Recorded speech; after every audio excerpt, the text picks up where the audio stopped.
Hello and welcome back to the Back Big Pat Corner. Here we are with the wake of Johnny Dunn, and it might go something like this.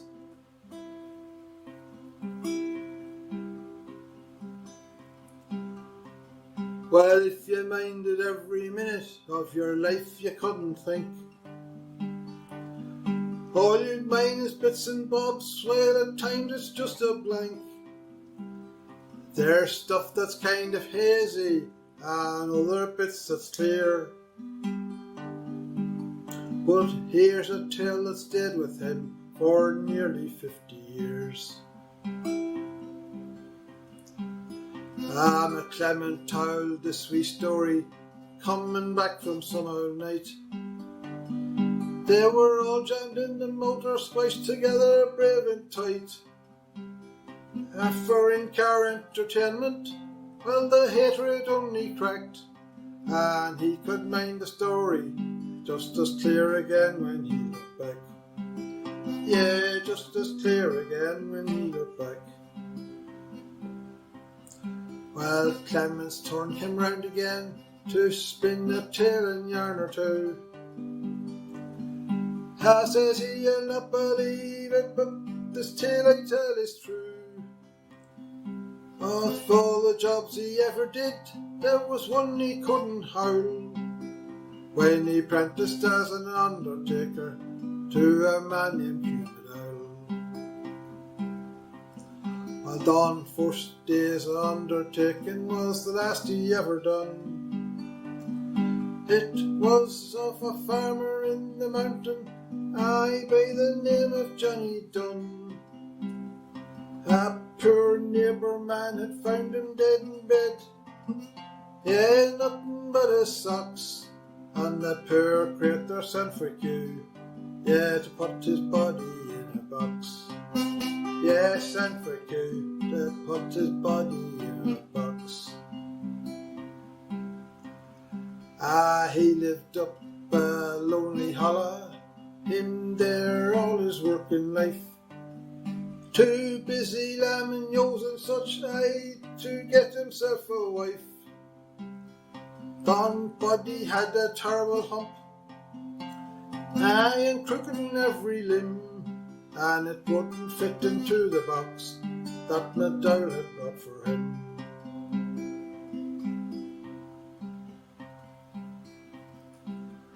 Well, his house was wee and a hut in size, and the stairs were steep and thin, but they got yon coffin up the stairs and they tried to jam him in. But when his face went down his feet, they'd rise up down the end, and like when his feet went down, then his head would rise again. Yeah, like when his feet went down, then his head would rise again. Well, they tried it every way they could, and their heads was near astray. So they dressed him and they pressed him and moved him to the stair.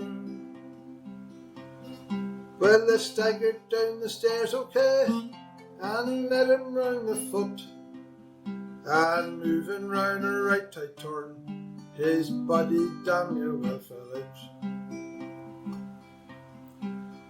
Well, they didn't stare, but some neighbours there put a sort of wake on there, and McDowell took a hammer and nailed his close to keep him stretched.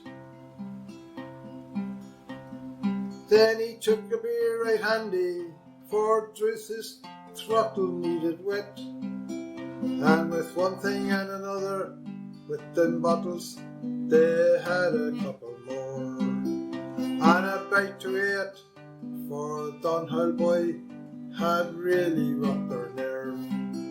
Yeah, for Donhull boy had really knocked their nerve. Then all the neighbours waked him well with sandwiches and drink, and soon you couldn't hear yourself with the chat as bottles clinked. With wise old yarns and bits of crack, some eyes were gay and glazed. Then through the door came Father Murray, and they could see he wasn't pleased.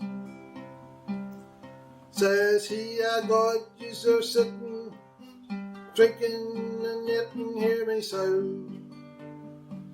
And poor old Johnny done him lying there, and his body hardly cow. Yous mocked him hard in life as well, and laughed behind his back, and his crooked misuse made into a target for your crack. Yous call him Humpty Dumpty with an all-out humpy head, and now you sit and yarn and drink like as if he knows no heed. Just look at your hypocrisy, which makes me body want to poke. He only hoped that mind the times they made poor old Johnny done a joke. A kindly word or helping hand was missing when he lived, and he doubted this would be the way that he wanted to be grieved. A lot of while will separate to clean the rotten in your hearts, as yous gathered up the neighbours and the spoon of cheeky birds. Yeah, as yous gathered up the neighbours and the spoon of cheeky birds.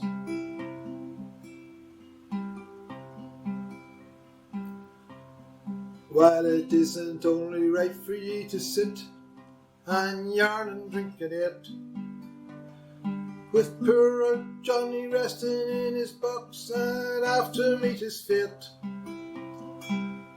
But then an odd thing happened, as they heard a tearing cloth, as those wee nails that trapped his clothes had loosened in the box.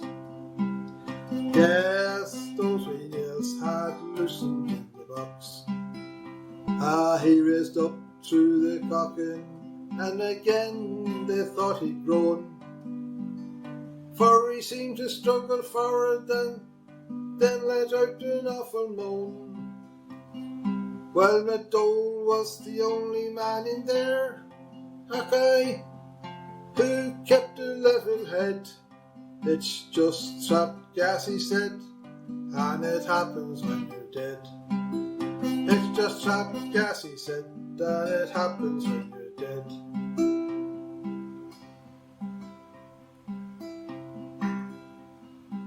But every other body there raced out the door and ran for it, and the screaming and the yelling could be heard way down the road a good bit. Well, when Father Murray went to run, he couldn't reach the door, for his coat had got a click into a nail stuck in the floor. Well, there was a lot of scowling lashing as he tried to get it loose, as he tried to pull and free himself to get outside the house. Well, he must have thought all done was hard and brave and tight, but as a very reverend gentleman, he was putting up a fight. Yes, a very reverend gentleman, he was putting up a fight.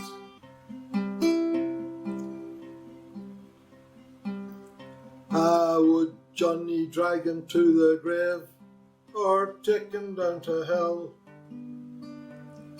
Reverend Murray rolled his eyes and let out a powerful yell. Let go of me, you Clark, you dirty, smelly, humpy heathen her. And with that he made a struggle as he tried to reach the door. Says he, release me now, old humpy, you crooked, twisted flirt. And with that old Father Murray thought his cries had nearly worked. You dirty Clark and humpy devil, may your fate be down below, and that you find yourself forever in a place that's all aglow. Yeah, and that you find yourself forever in a place that's all aglow.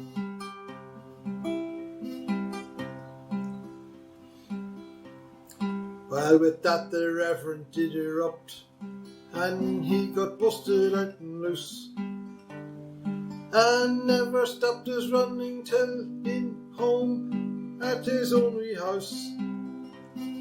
Well, when all the folk had vanished, M'Dole he took great care as they tied our Johnny in the box again and took him to the car. Well, the hearse was parked in Johnny's yard, and they loaded him still bent, and took him to the churchyard and left him there and went. Well, he quit M'Dowell's, McClement said, and he never heard again of our Father Murray, Johnny Dunn, or the wee house up the glen.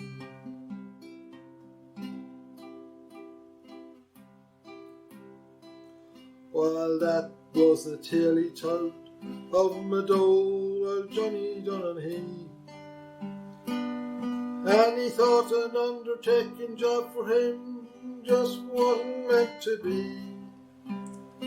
When McClement finished talking, not another word was heard, for some of them were fast asleep, and the rest were sort of feared.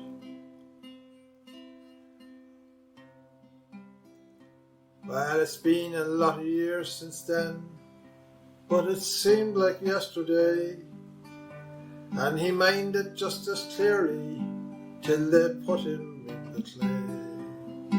Yeah, he minded just as clearly till they put him